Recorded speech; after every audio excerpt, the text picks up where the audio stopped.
Hello and welcome. It is the 5th of January 2018. My name is Derek. All bets trades of the like within one's own each risk reward. Take a look at AID, take a look at Bitcoin, talk about the proof of keys, a movement that went on apparently on January the 3rd. And we'll start it off with an AID. I talked about this earlier as the price managed to get above 700, now back down to 580. If you take a look at this on a single hour term time frame, it well, just went straight down pretty much. It had this nice little run, held the 18 average of highs on the 15 for close to an hour, and then it just fell. That's the way these markets work. So be it. And this enabled me to get a buy order in right around near the bottom area. The low comes in at 535. I bought in at 537. That's not an accident. That's not lucky. I seen there was a lot of buyers at 535. I thought that, and 536 even was at a little bit there as well. So I thought I'll go 537.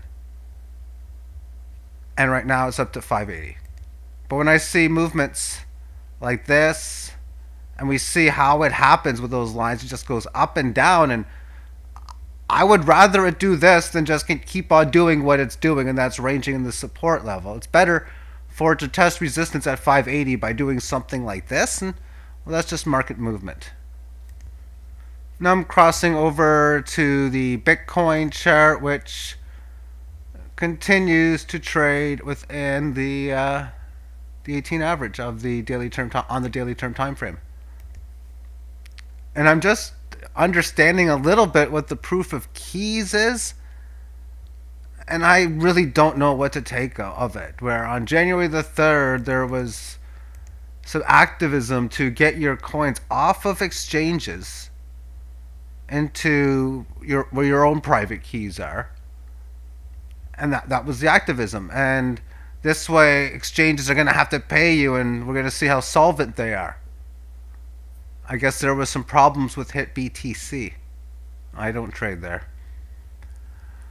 And I'm looking at my wallets on every single coin I own on all the exchanges I'm trading on will allow me to withdraw every coin that I own, which includes ZEC, and quite frankly, that coin is usually offline.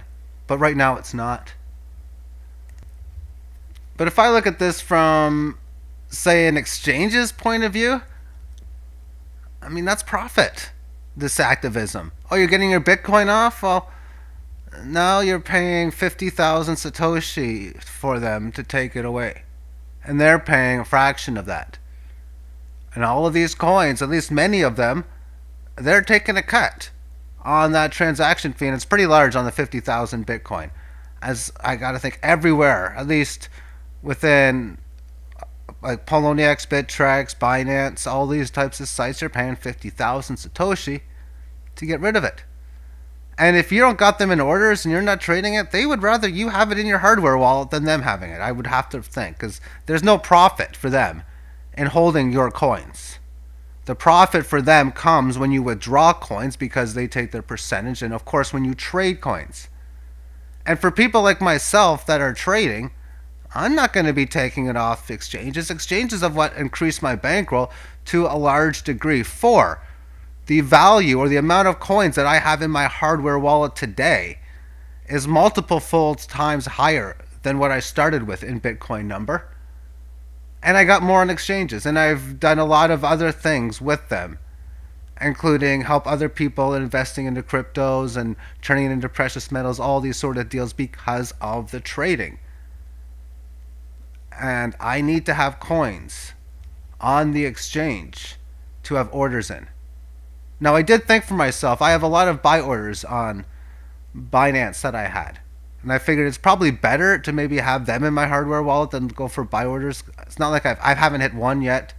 So I'm going to give up trying to go for those ones there. But for me, by having coins on exchanges and trading has worked out. I have never once ever had an exchange take coins from me. I've had small problems here and there, and I've definitely had countless amount of delays in coins. and thus of transferring them amongst the blockchain. But 100% of the time that I sent coins to the correct address, I have received them. And 50% of the time where I sent them to the wrong address, I didn't. Smart Cash was smart enough to know that I sent it to the wrong one. That was the one that passed. The other one that didn't was like a syndicate, or one of the ones, another one that began with the letter S. And I sent it to one that was close to it, like in code letters, but it was wrong and I lost it. But other than that, I've never ever lost out on it. And because of such, that's as I direct my profit. And of course, I didn't participate in such. In fact, over the last little while, what I have been doing was increasing the amount of coins in in my exchanges because of the fact that coins are cheaper, and thus I'm buying some. And when markets go up, mainly the cryptos, as far as the whole, Bitcoin against the dollar, cryptos against Bitcoin, then I'll be moving Bitcoin to my hardware wallet, which I did a lot a year ago and change because of that exact situation. But to me, it seems as if that I don't know what they're trying to accomplish with trying to get that the activism for people to get off the exchanges. I really don't understand such. I have to think that Occupy Wall Street activism is going to, or did, work a lot better, and most people don't even know what that is. That was an activism group in 2008, 2009-ish time frame, where people took the streets into New York, and then that spread through many other cities across North America, and I think over in the East as well in some areas. However, that's a different story. All right, so then, as I see it, I can't take it off the exchanges. I have some on the hardware wallet, and there's reasons for that, because to me that's like a bank, your own private keys, and I'm always going to want to have cryptocurrencies available to me, like of course Bitcoin and Litecoin and such. And well, if I know I'm not going to use some of it, it is better for me to have them there. But in order for me to have buy orders in, I need Bitcoin and whatever my base currency is ready to go. And if I'm owning coins, which I do, altcoins, I need sell orders ready to go for every single coin that I own. Okay, so I've talked way too much about that. So as we look at Bitcoin in here, we've had this decline. This little rally we have still hasn't come up to the 18 highs. We still could have some resistance here at 52. Could some have resistance in here. This could be the bottom. Tops and bottoms are known after the fact, and there's no way right now you can say within this time frame that this is a bottom. Within the daily time frame you can. But that doesn't mean another new bottom can come in, because now that it's had a good move here, we've already had what is so far a high. But I don't, again, so far, tops and bottoms known after the fact, because it's been correcting in here. If this 18 average test passes, and passing means that it ends up breaking above and it holds and stays above the 18 lows, then whatever high it goes up to will be what the new high happens to be. But if it fails and we see weakness, then we'll have to point out that it's going to make a new low probably, and then whatever that happens to be. I don't trust this rally yet. And I still need to see a lot of breaks of resistance to do so. And I don't know where the next move is going to be, whether it's going to be significantly higher or significantly lower. But it seems as if significantly high volatility is going to be the name of the game, regardless of how the situation ends up. And again, for me, for the whole time within this bear market, at least going back to May, which would have been pretty much in here, this is where I decided it was a good time. Might have been leaving this resistance point in here because I stopped shorting, if you will, at 7,500. And I got better than that. So I right around 81, 82 in late May. I started selling some Bitcoin for what was Tether at the time, turning it into TUSD, with buy orders ready to go for around 3,000. And I talked about 3,000 for a coon's age amongst here, and it wasn't fun, but every single time these highs were lower, I was waiting for the break of resistance that never happened. And then the market didn't go down to 3,000. It rather pierced noticeably above, but pretty darn near close at 31 low change. I got out of some of it. In fact, more than half of it I did get out of. But I'm not looking to buy at this area anymore. Maybe my level that I'm looking to go is a little too conservative as it is, which is pretty much around here, 2,400. Regardless of the fact, I'm playing the aggressive game that the cryptos are not going to zero anytime soon. I'm not betting that they're going to work forever or that they will never go to zero.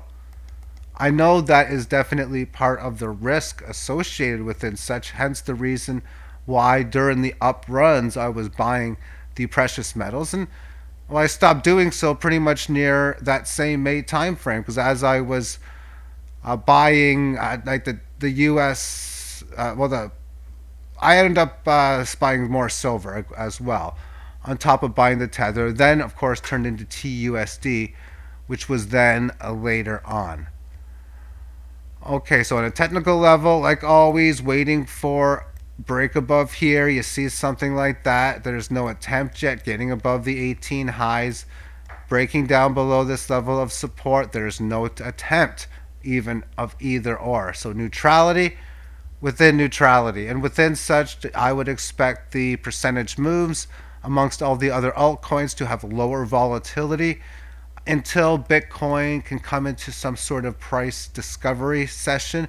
Coins that rally are pretty much going to be unique coins rallying, meaning I don't expect every coin to go up or down until Bitcoin can resolve this. So any decent rises or declines you may see in alts would be maybe this coin goes up 30% in a day. And to me, you never know which coins those are going to be. Yeah, percentage odds, you can predict different ones, like I mentioned, like EOS and Litecoin was supposed to go off. It did today because of the setup that it had. Monetary unit, it's not showing like it's ready to go off. It had one of those days today, but it's not showing. It could though. It could. S&T sure looks like it might go off because of its current status. And then Raven is going down, but it obviously had a little bit of a bounce, which is good because I bought this last night. I bought some against Litecoin. I was looking at it and I was seeing that the no, never mind. It was another coin I'm referring to. No, this buy order did happen to come into place about 20 hours ago as I'm doing this, maybe 9 p.m. last night. A cloak, does it look like it's doing? Maybe, but I mean, it's just barely getting above this resistance. It's got some potential. I mean, here, what can it do? Get up to the 18 highs as a possible level? Could break out, but within coins like this, you have these little pierce aboves. They're just cool to have because, well, I mean, you can just buy low and sell high in situations where, I mean, the real prices pretty much aren't going there. As from this level in here, it has stayed within this range, and well, most of the time you're not going to have these moves, but when you do and you buy here and sell here, well, thank you very much is how I look at it. Thank you for tuning in and have yourself a great day. Bye-bye.